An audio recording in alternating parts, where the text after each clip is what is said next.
जहां एक तरफ फास्ट पेस्ड अर्बन ग्रोथ है,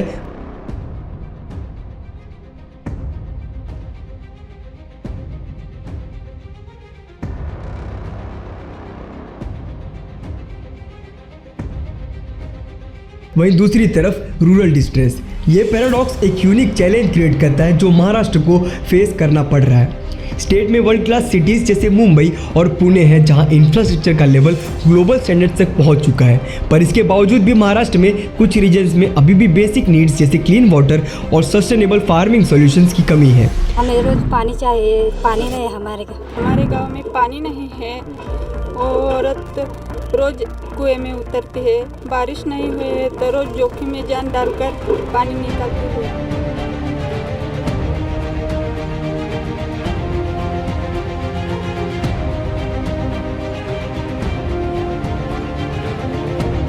सोचो, महाराष्ट्र जैसा फाइनेंशियल हब का स्टेट जो एग्रीकल्चर और इंडस्ट्रियल ग्रोथ का मिक्सचर है, यहाँ के लोगों का रियल स्ट्रगल क्या है?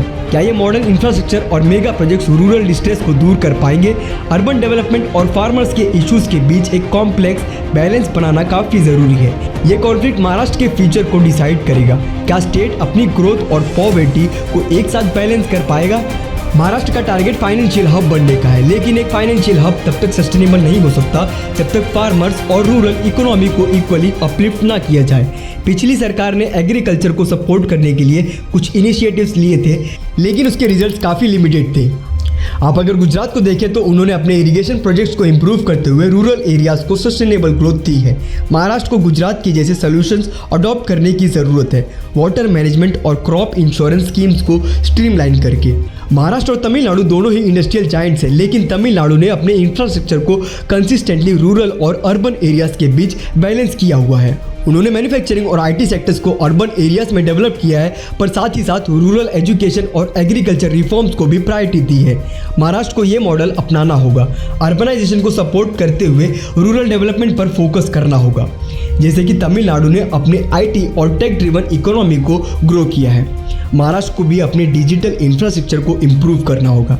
हाई स्पीड इंटरनेट और स्मार्ट सिटीज़ का विजन तब तक पूरा नहीं किया जा सकता जब तक रूरल और अर्बन एरियाज में इक्वल कनेक्टिविटी ना हो। महाराष्ट्र को ये स्टेप्स लेने होंगे, जैसे कि इंटरनेट और ब्रॉडबैंड एक्सेस को हर रीजन में एक्सपांड करना और स्मार्ट सिटीज़ में एडवांस ट्रैफिक मैनेजमेंट और वेस्ट मैनेजमेंट सिस्टम्स का यूज़ करके क्वालिटी ऑफ लाइफ को इम्प्रूव करना।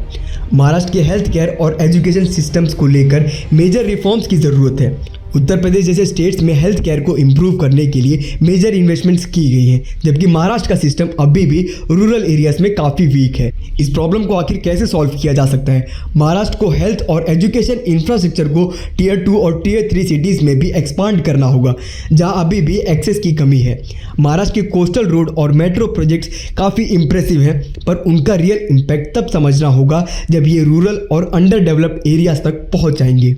अगर इन प्रोजेक्ट्स का फोकस सिर्फ अर्बन एरियाज तक लिमिटेड रहा तो वो फार्मर्स और रूरल वर्कफोर्स की नीड को एड्रेस नहीं कर पाएगा। ये mega projects ground level issues को सॉल्व नहीं कर पाएगा। ये mega project ground level issues को सॉल्व कर रहा है या सिर्फ टेम्पररी सॉल्यूशंस दे रहा है, ये भी समझना काफ़ी ज़रूरी है। महाराष्ट्र को डेवलपमेंट का एक इंक्लूसिव मॉडल अपनाना होगा जिसमें अर्बन और रूरल दोनों को इक्वल बेनिफिट मिले। महाराष्ट्र को ड्रॉट प्रोन रीजन्स के लिए अफेक्टिव वाटर मैनेजमेंट सिस्टम और कंजर्वेशन सॉल्यूशंस चाहिए। तमिलनाडु और गुजरात में वाटर हार्वेस्टिंग और रिवर लिंकिंग जैसे प्रोजेक्ट्स काफ़ी सक्सेसफुल हो रहे हैं। महाराष्ट्र को इन आइडियाज़ को अडॉप्ट करना होगा। जलयुक्त शिवर इनिशिएटिव को स्ट्रीमलाइन करके वाटर अवेलेबिलिटी और इरिगेशन सिस्टम को इम्प्रूव किया जा सकता है। महाराष्ट्र को यूथ के लिए टारगेटेड स्किल डेवलपमेंट प्रोग्राम्स और वोकेशनल ट्रेनिंग इनिशिएटिव्स लॉन्च करना चाहिए जो इंडस्ट्री डिमांड के अकॉर्डिंग अलाइंड हो। क्या महाराष्ट्र अपने यूथ को एक बेटर फ्यूचर देखने के लिए टारगेटेड पॉलिसीज बनाएगा? गुजरात और तमिलनाडु ने अपने मैन्युफैक्चरिंग और आईटी सेक्टर्स को बूस्ट करने के लिए वोकेशनल ट्रेनिंग प्रोग्राम शुरू किए हैं, जो महाराष्ट्र को भी अपनाना होगा। आपने सुना है महाराष्ट्र के मेगा प्रोजेक्ट्स की बात, जैसे कोस्टल रोड और मेट्रो प्रोजेक्ट्स, पर क्या ये प्रोजेक्ट ग्राउंड रियलिटीज़ को समझकर डिज़ाइन किए गए हैं?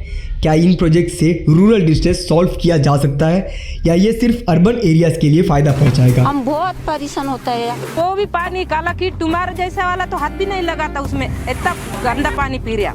70 साल हो गया और लोग जो आएंगे तो क्या बोलता, तुम्हारा गांव में नेल लाएंगा, कोई भी आएंगे तो नेल ला के देंगे, ऐसा बोलता। तो कोई भी नहीं ला के दिया, हम बुढ़ा हो गए हैं तो भी नहीं सुधराए और आया भी नहीं। वोट का टाइम में सब घूमता गली गली, पानी भी नहीं ला के दिया और नेल भी नहीं ला के दिया। हमारा तकलीफ बहुत है। और आ जाता और वैसा ही बोलेंगे ताई तुम्हारे गांव में ला के देता, नेल ला के देता, वो ला के देता। और वो आज एक दिन वैसा आ जाता और वो बोल देता और बाद में चले गए तो मुड़ के भी नहीं देखता उन्हें। ये सब कुछ हमारे फ्यूचर को इम्पैक्ट करेगा। ग्रोथ, जॉब क्रिएशन और अर्बनाइजेशन सब डायरेक्टली अफेक्ट करते हैं। क्या महाराष्ट्र अपने डिसीजन के साथ ग्रोथ और वेलफेयर को बैलेंस कर सकता है या नहीं कर सकता? ये फ्यूचर आपका है और आपके डिसीजन से महाराष्ट्र का फ्यूचर भी जुड़ा हुआ है। जय हिंद, जय महाराष्ट्र।